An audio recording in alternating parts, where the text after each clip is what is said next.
كل wanaagsan daawadayaal halkani waa channelka kulanka wararka falanqaynteena fiidnimo iyo xogaha qarsoon oo goraan kala socotaan channelkan waxaan caawa ku higi doonaa wararka la xiriira arrimaha doorashooyinka Soomaaliya jadwalka doorashada madaxweynaha oo la shaaciyay iyo murashaxiin badan oo waqti badan gelinaya sida ay wareegga labaad u gaari lahaayeen ka hor inta aanayba rajo badan ka qabin in ay doorashada madaxweynaha ku guuleystaan murashaxiinta ugu cadcad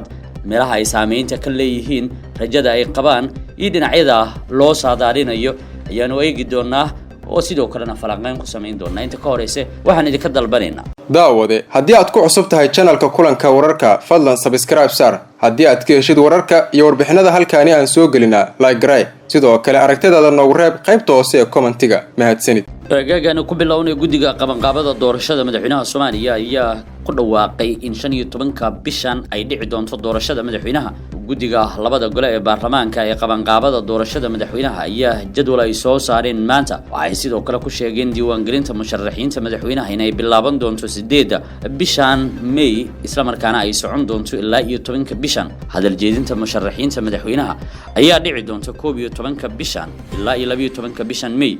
ayada oo 13 ilaa 14 bishan uu guddiga ku sheegay ama uu asteeyay inay noqon doonto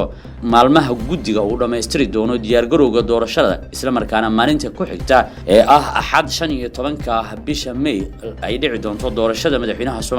Soomaaliya ayaa yeelan doonto madaxweyne cusub 10 maalmood gudahood haddii uu sidiisa u fulo jadwalka uu guddigan shaaciyay arrintan ayaa la rumaysan yahay in ay ku timid cadaadiska beesha caalamka oo hakad geliyay dhaqaalihii iyo deeqihii ay siin jirto Soomaaliya iyo culeysyada ka dhashay daaha doorashada guddiga qabanqaabada doorashada madaxweynaha ayaa waxaa shalay soo xulay golaha shacabka iyo aqalka sare ee baarlamaanka Soomaaliya kuwaas oo durba bilaabay dardar xoog leh oo ku aadan qabsoomida doorashada guddiga qabanqaabada doorashada madaxweynaha ayaa dhan 17 xubnood waxaana 10 kamid ah iska soo dhaxulay xildhibaanada golaha shacabka halka 6 xubnood ay iska soo xuleen senatarada aqalka sare halka xubinta 17aad uu magacaabay gudoomiyaha golaha shacabka Soomaaliya ayaa ku dahday xaaladda kala guurka iyada oo hanaanka doorashooyinka ay wajaheen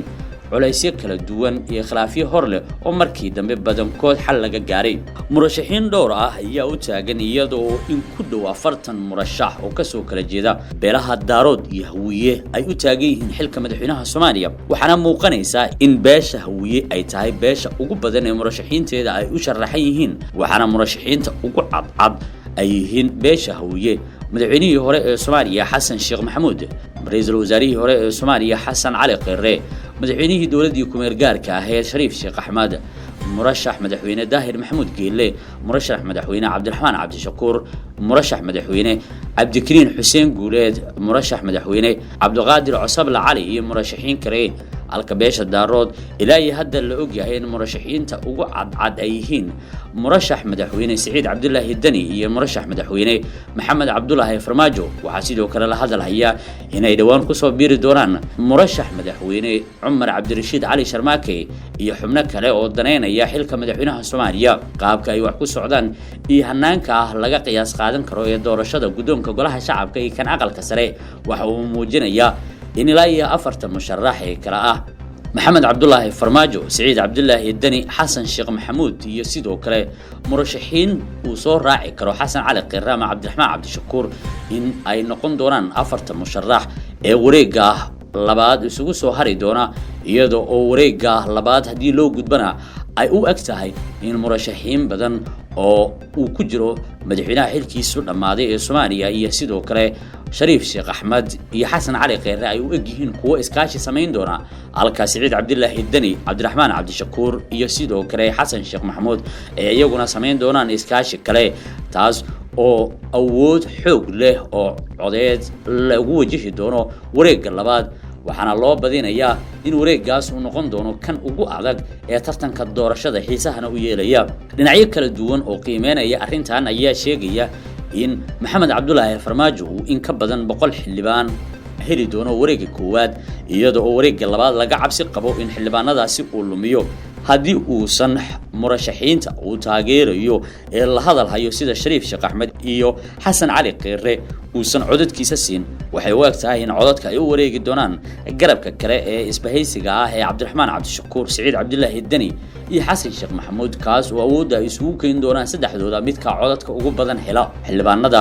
ayaa muujinaya dhaqdhaqaaqooda doorashada iyadoo awoodo xoog leh isugu sheegtay doorashada hoggaanka golaha shacabka ee kan aqalka sare kaas oo aanay wax dhibcaha ka soo xareen filla Soomaaliya marka laga reebo xildhibaan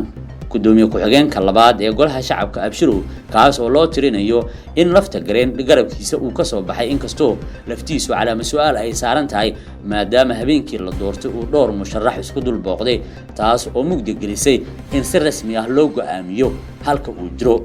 saadaasha waxay u egtahay in 15 bisha May ay noqon doonto maalin lagu kala baxo doorashada soo jiitamaysay ee madaxweynaha Soomaaliya waxayna dad badan ku sifeynayaan in saadaasha ay noqon doonto in dhinaca mucaaradka ah xubin ka socota uu soo bixi doono hase ahaatee ay garabyada mucaarad isku hirtin doonaan wareegyada ugu horeeya ee doorashada inkastoo wareegga ugu dambeeya ay u ekaan doonto in ay isbahaysi sameyn doonaan si meesha looga saaro musharaxa nabadii nolol midka uu doono ha noqday sida madaxweyne Farmaajo haddii uu soo muuqan waayo sida ay u egtahay waxa ay wareegga labaad isugu geyn doonaan awoodooda murashaxiinta kala ah Shariif Sheekh Axmed ama Xasan Cali Qeere daawada intaas ayaan xogta aan idin hayno falanqaynteennaba aanu ku eegeen ku soo gabagabeynayna haddii aad tahay mid nagu cusub fadlan nagu soo biir si aan doorashada iyo xogihii ugu dambeeyay qarsoonaan kula wadaagno haddii aad hore noola joogtana fadlan sii share gareysay saaxiibada xogahan daneynaya ay u sii gaaraan mahadsanid